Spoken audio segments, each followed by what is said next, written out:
Okay, I found some shorter parallels. And so what I've done is I've grabbed some a 3/4 inch parallel on this side. And if you can see it well enough, you should be able to see it right down here. I've got a 3/4 inch parallel. This is my one side that is machined. So my number one side is machined up against this back jaw. I went ahead and brought my 5/8 diameter roll pin or dowel pin in, and I grabbed one of my 1¼ inch parallels. So I'm using that parallel to hold that up there so that it lays on there flat. I'm going to use the pressure from it to push up against the back side of this. And as I do that, I can go ahead and tap this thing down.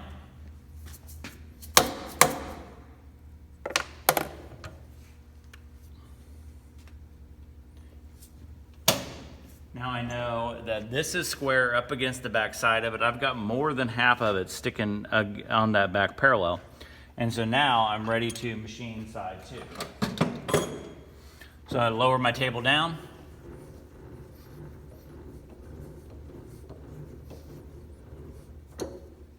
Start my spindle back up.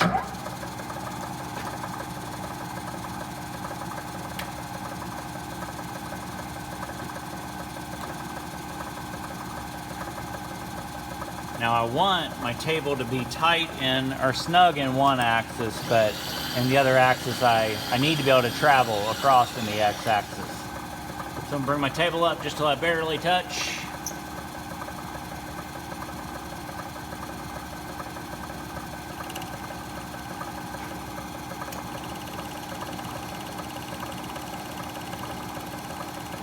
Just take one small pass across there.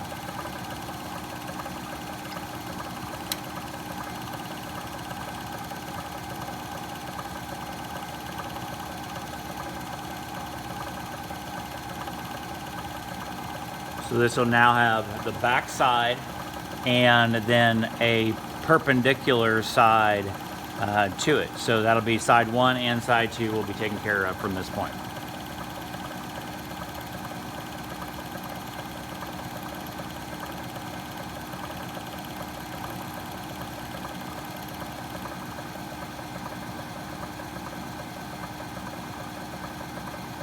Go ahead and let our fly cutter travel all the way across it. One thing I see students do all the time is they see a good shiny finish like what we're getting here, which is an overly shiny finish. It does not need to be this nice. But to have this real strong desire to reach down and just touch that, I would encourage you to fight that desire. I have never seen a student win in a situation like that. This tool is spinning fast. It does not know or care that you are there, and it will get you every single time. All right, so we're off of this surface, so I can go ahead and stop my spindle. I'm gonna go ahead and just sit back across here. Actually, I'll stay over here so you can see it maybe just a little bit better. Just a little bit different angle there. Here we go. Okay, so at this point, I've got now side 2. I'm gonna mark side 2 even before I take it out. So I'm just kind of building a habit of that so that I don't forget what side I'm on. So now I go loosen my part, take it out. I've got my 5/8 diameter dowel pin. I've got my single parallel that I use to hold the back side, then my other parallel. So now I've got still side 1 over here, and now side 2. These two sides have been machined. Now it can go in laying down flat. So what I'll probably do is I'll bring back my first set of parallels, clean out the bottom of the vise, open it up a little bit more. Make sure it's cleaned out nice and good in the bottom.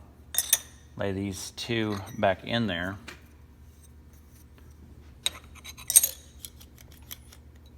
Okay, so now I've got side 3 that I want to work on. So this is my side 3. I'm gonna bring it in. And now I've got a pretty good chance that I can lay it down in here and it's gonna lay down snug. Now, if it didn't, then I could bring this roll pin or this dowel pin back in. I could bring it back in and hold it down.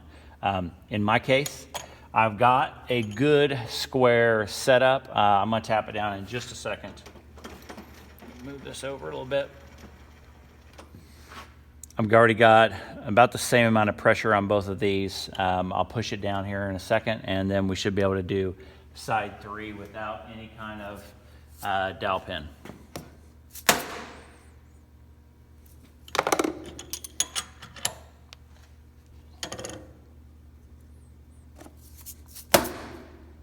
Okay, nice and stable. So now I want to go ahead and go across. I can go across either way. So I'm going to go ahead and start my spindle back up. I'm going to move my table down just because I don't know exactly where I'm at. Feet across.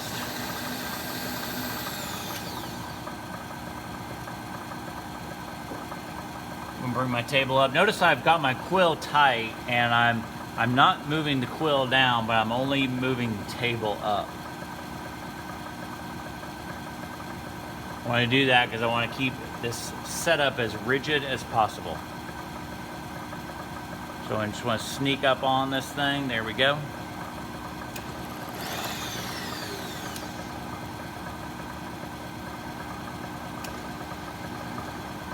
Take one clean up cut across it.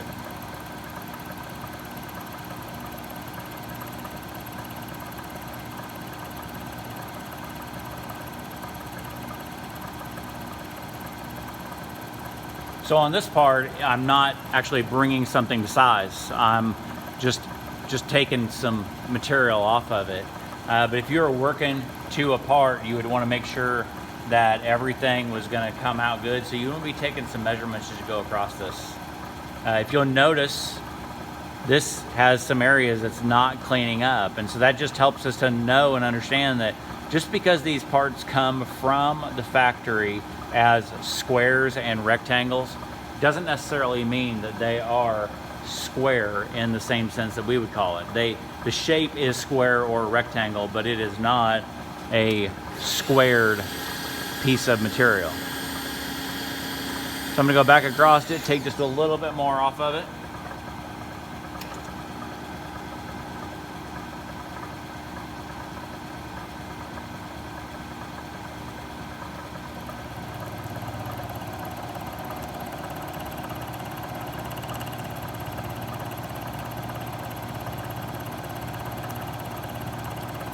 So one really cool thing about these fly cutters is if you're traveling in this direction, it's going to always kick the chip back away from you. So you don't have to really worry about having something like this shield. If you're traveling the other direction, you will, because it's going to want to throw it the other way. But you know, if you're traveling in this direction, you will not have to have anything like that. It just helps to keep just having a clear view of the part that's sitting in front of you.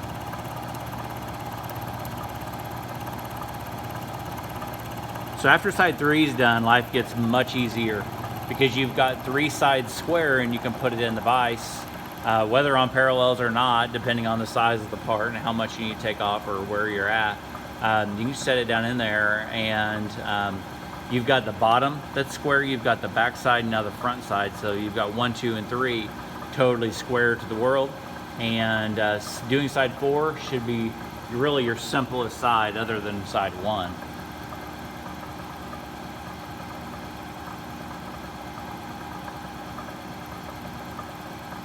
So there's 2 ways to do sides 5 and 6, and as you have already maybe thought about this, is one way that you could do it is if you were to hang one of these sides off of the vise, you could come in with an end mill and take care of it from there. Now, my hesitation in doing that, and sometimes I will do that, but really the problem in doing that is that's not always an option, and the finish that you get from the side of an end mill is not always as smooth as possible if surface finish is necessary or is a requirement for it.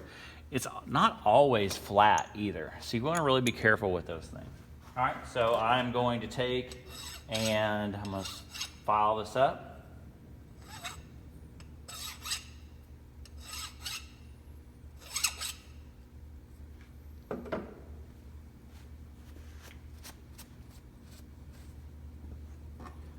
All right, so now, I'm just got a marker coming off just a little bit. I've got side 1. I've got side 2 square. I've now got side 3 square. So now, I should be able to set it in here, hit this side, everything should come together. Now I'm gonna go ahead and just check it with the square.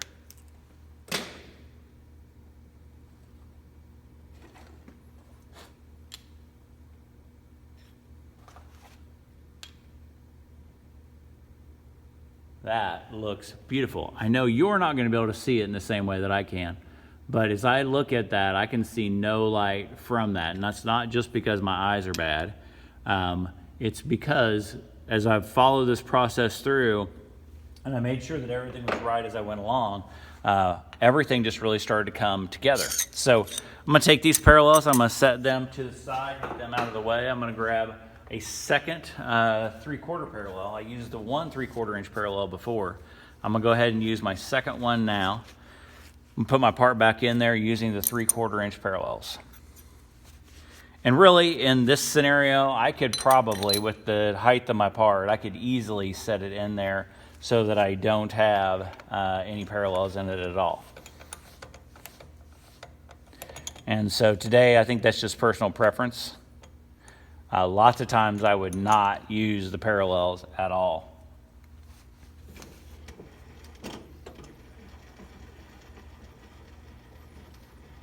So I'm going to take my part, snug it down.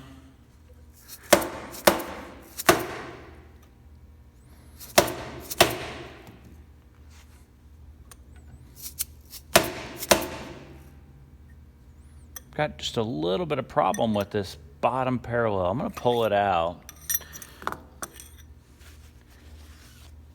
Go ahead and take this whole thing back off just to double check that. So since I'm square, the assumption is that my parallels are the same height as well. So I should be able to come in and see them being the exact same height. And since I know that my part is square, everything should come in and lay down flat. If I've got a parallel that's loose like I do, I need to start backtracking and figuring out what the problem is. So I'm gonna set my part down and I'm gonna check my parallels with just a micrometer to make sure that they are square to each other, or at least the same height to each other. Let me say it like that. So I'm gonna grab my micrometer, make sure that it is zeroed out.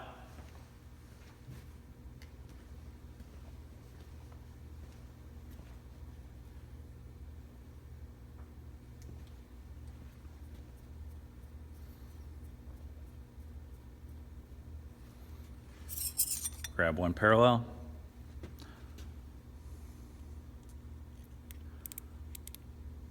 So according to this micrometer, it's about 5/10 tall on this side. About 5/10 tall on that side as well. Okay, here is my other parallel. You may not be able to see it as well. There's about 5/10 difference in these two parallels. So that's going to tell me I am not going to be able to use those two guys. Now, 5/10 isn't a ton of difference. It's a 1/2 thousandth of an inch. So it's not very much at all. If you figure that average thickness of a piece of paper is about 3 thousandths, you're really talking about a small number. So my other option would be to use a different set of parallels, or I can come in and just use the bottom of the vise. So I'm put my part in, and one thing I want to do is I want to kind of figure out where I want my part to sit. Now in the middle of the vise, there's two parallel pieces that run across here that are flat. So just give you an indication. This runs all the way through up to this rigid jaw. So I can either set it here, so I have this much surface on my bearing area, or I can set it here. Well, this is really a better choice for me because I can kind of straddle this, and if I have any kind of imperfections on the ends, I wouldn't know that in the middle. So I'm going to set it here, set it right in the middle of the vise, right between those two, And so I'm still gonna do the same thing. I'm gonna tap it down. And if I were to have a problem, this is probably where my problem's gonna happen. It's actually the side that I said was the easiest one to come in.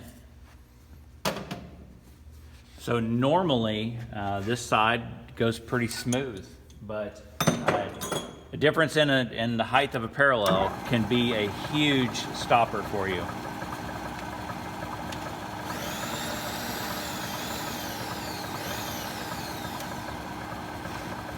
All right, I'm gonna center this up, bring my table up.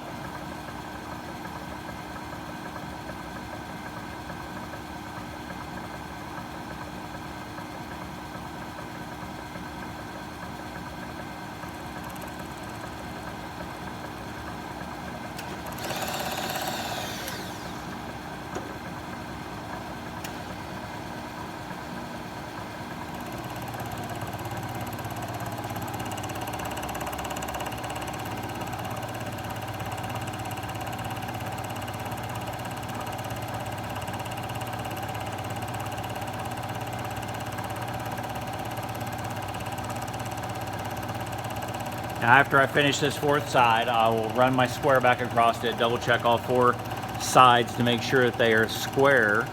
Then I'm gonna stand it up, I'm gonna bring my indicator back, and I wanna check my sides as I go through it to make sure that my last two sides do actually turn out nice, square, straight, flat, and perpendicular.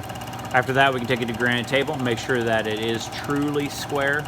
A square is a great visual tool, but it is not the same as using an indicator and a height gauge or some type of precision square that's set up for your granite table.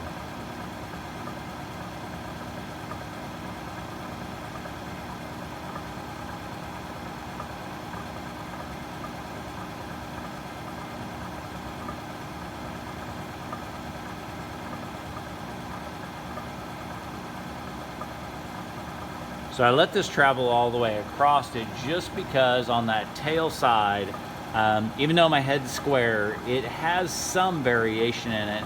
I want to get that same look going consistently across it.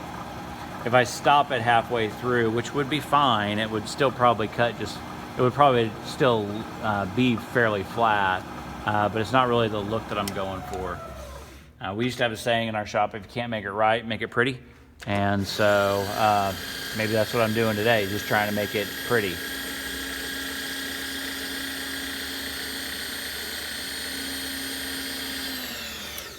So here's side 4.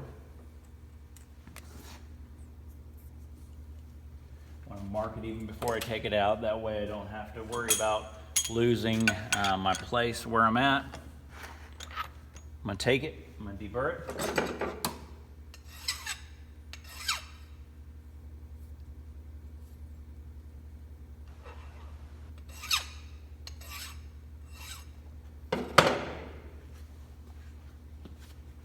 Clean it off.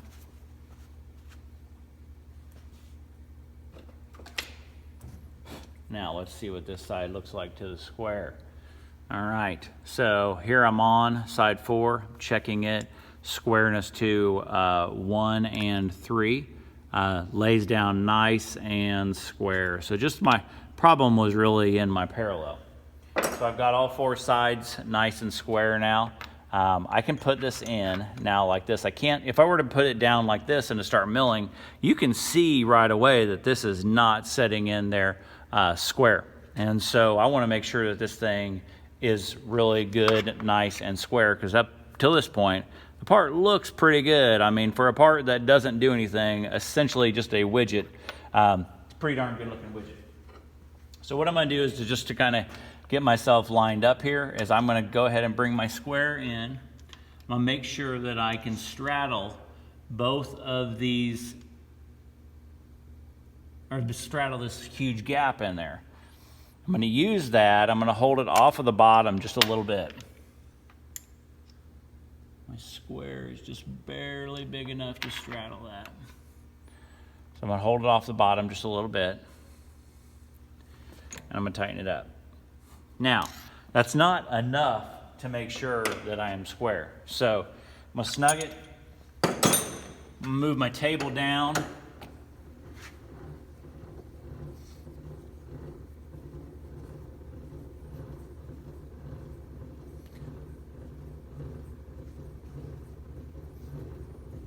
Bring it way down. I'm gonna end on an upstroke. Move this over so you can see it just a little bit better.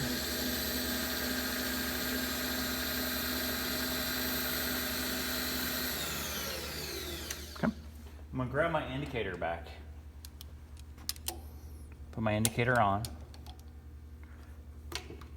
Put it back in neutral.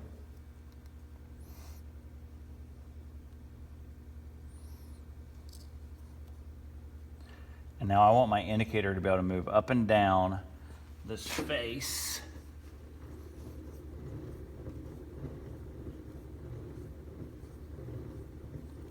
Upstroke. Move in here just a bit.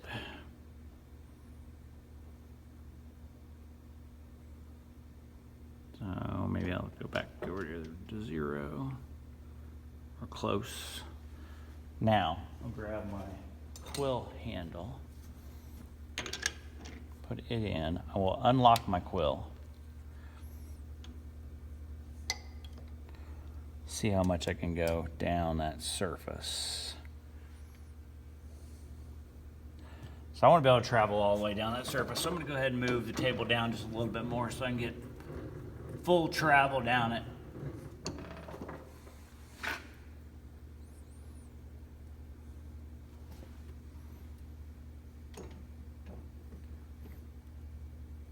Okay, indicator's at 0.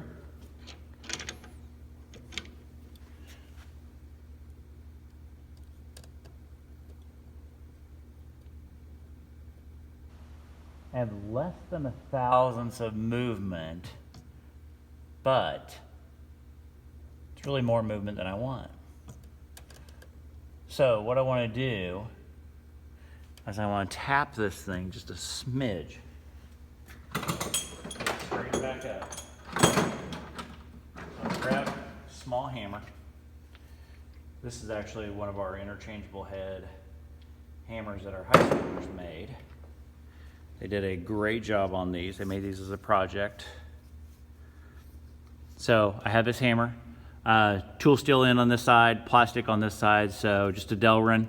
And so what I want to do is, as I go all the way down here, I am at 1. Up here, I'm at 0.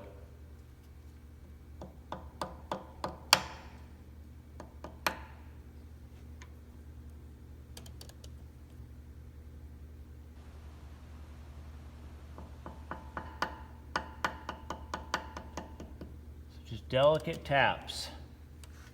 Now I'm nice and straight as I go across there. Tighten it up, go back down through there. Perfect.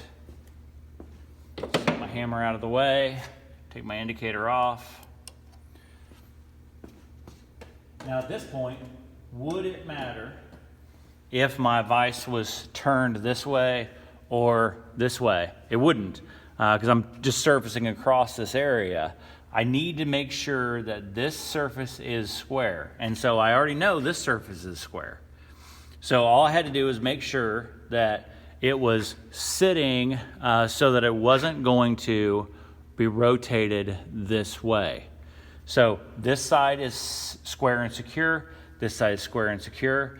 These two sides are now square.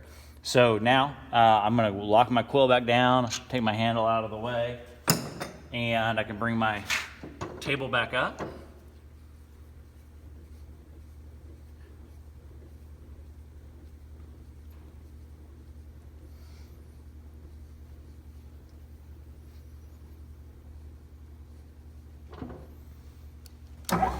Whoop. Spindle's broken, won't work. So what's my problem?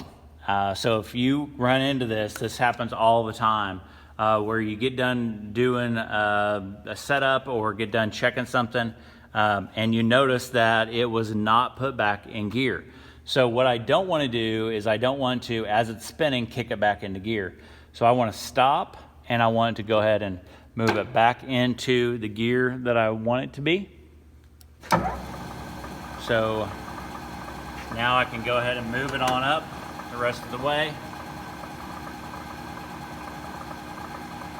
So I would much rather have a mistake like that with my spindle out of gear rather than turning it on and having it grinding, everybody looking in your direction like you're some kind of fool.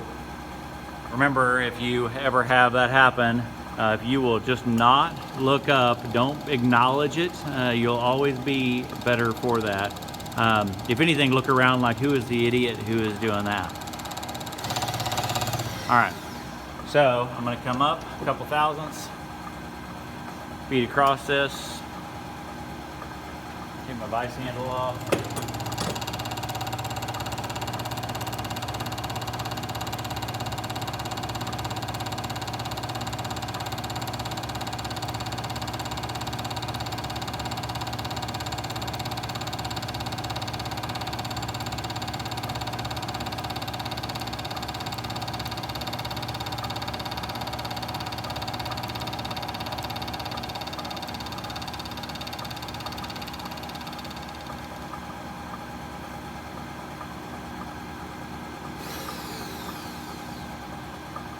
Now I'm gonna go ahead and let it travel just across the back side of it.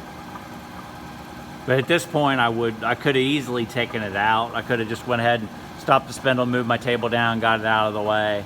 But it is tracking just a little bit. Man, I bet it's not taking off a couple tenths off the back side.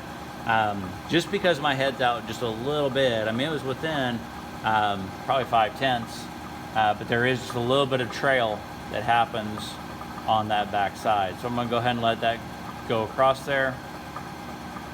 Once it's across, turn my spindle off, stop my power feed, and go ahead and move it back the other direction so you can see it a little bit better.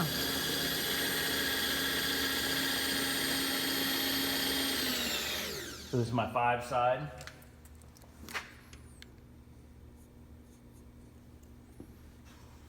Mark it before I even take it out.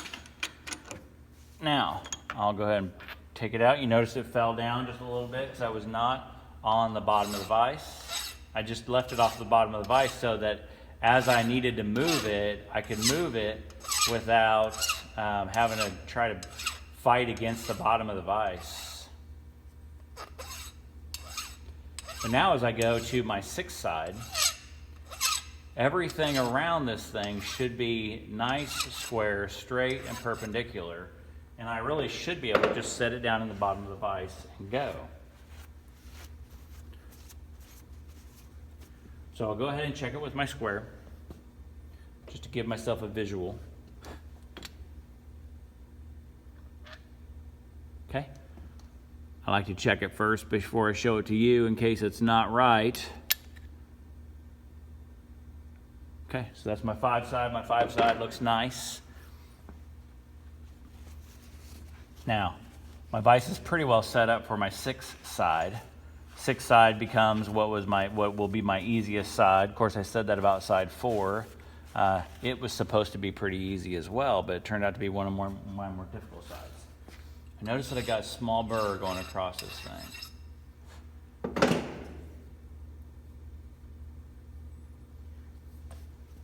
This part's turned out really well, and so what I want to do is make sure that the final product turns out really good still. Now, if I wanted to just give myself a double check, I could use the square. I could set my square, straddle that gap as I did before, so I could do something like this. Right up against that edge just to make sure that it's straight. I could also bring my indicator back in there and make sure that it's straight. But what I'm going to do is I'm going to trust what I have done. And I know the terminology trust but verify has a tendency to come into play, but if I always triple check everything, yes, it does help to make sure that I don't have as many problems. But at the same time, you have to start trusting what you do. I trust that my head is square enough. I'm trusting that my vise is square enough, that my tram, that my setup, that everything's tight. If I go to double check every single thing, and I'm checking these bolts and the sharpness of my tool, and I check my speeds and my feeds every single time, and I have to stop and double check that I've tightened the vise, I end up going through the whole day and not getting anything done. So at some point you have to start to kind of trust where you are and what you've done. And so you trust the skill level that you have. Once you start to build that up, you should be able to trust what you do. Okay, so I should be able to come across here and really not take much of a cut at all. They just came across there. So I'm gonna come up. So I'm barely cutting. And you can tell already that that was sawed pretty janky. Not gonna name any names, but I'm pretty sure I know who sawed that. You saw janky stuff.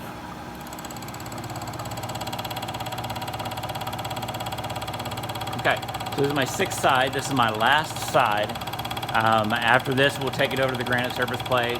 We'll do some verification on it just to make sure that it's nice and square.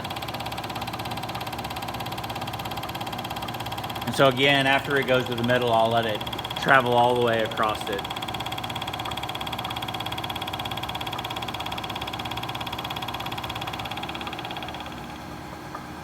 Now, if I'm in a class period and I get to a point like this where I've got enough time to square my part and I have enough time to check my part, but not necessarily to get back to the part, I want to go ahead and clean my machine up now. Maybe there's somebody else waiting to get to the machine.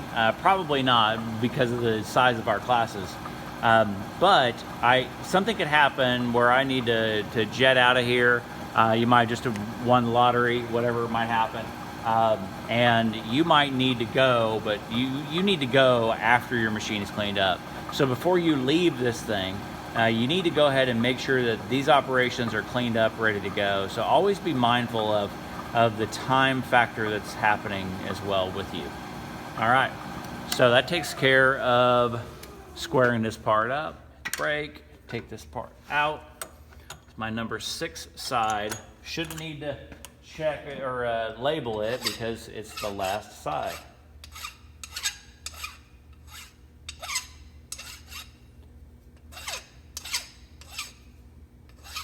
So maybe you're seeing this video for the very first time. Maybe squaring operations have been part of your life for a really long time. I don't think that you can ever really focus on fundamentals too much. And so I think that's pretty important. We even have a lot of people who come into our 101 classes who have been machining or have been somehow connected to the industry of machining for a long time. And so even in that, they know how to square parts up, they know how to machine parts, they know how to make parts, they know how to do the things to make this machine hum and do all the stuff it's supposed to do. But what's funny is that every time I have a student finish a 101 class, they always say that they still learned something, even if they just brushed back up on some fundamentals that they had kind of walked away from. All right, so here I am checking myself for square. I am on my side 6. I am looking, at least from here, 100% square. So next we'll take it over to the granite table and we will double check ourselves for squareness.